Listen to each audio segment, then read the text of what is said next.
আসসালামু আলাইকুম। সবাই কেমন আছেন? আশা করি সবাই ভালো আছেন। আল্লাহর রহমতে আমরাও ভালো আছি।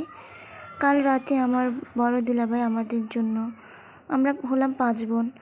তো 5 বোনের মধ্যে আমরা 3 বোনের বাসায় বেড়াতে আসছি ঢাকায়।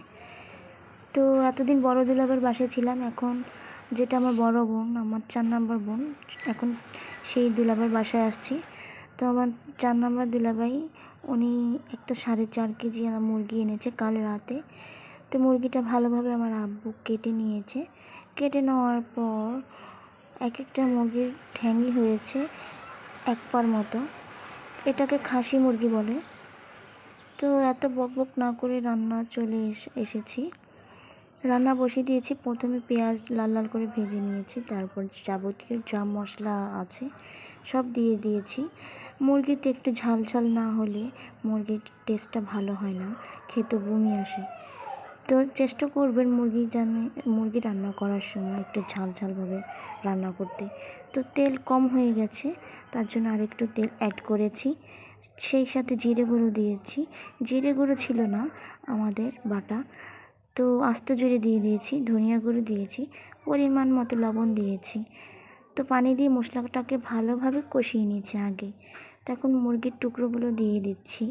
সুন্দরভাবে মুরগিগুলো ভেজে কড়কড়া করে নিতে হবে। মুরগির থেকে এক্সট্রা পানি বের হবে, সেই পানি দিয়ে মুরগিগুলো রান্না হয়ে যাবে। রান্না হবে না, কষানো হবে।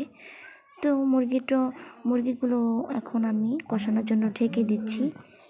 তো মুরগি কষানো হয়ে গেছে, দেখেন কত ভাজা ভাজা করে ফেলেছি। মুরগিটা অনেক ভাজা ভাজা করার পর তারপর দিয়ে দিয়েছি পরিমাণ মতো পানি। দেখেন আমরা হচ্ছি বাঙালি, আমরা মুরগির মধ্যে তেল না দিয়ে খেতে পারি না। দেখেন তেলে কিভাবে হাবুডুবু খাচ্ছে। মুরগির মাংস থেকে অনেক তেল উঠেছে, তারপর 2বার তেল দেওয়া হয়েছে। এখন দেখেন তেলে কিভাবে ভাসছে।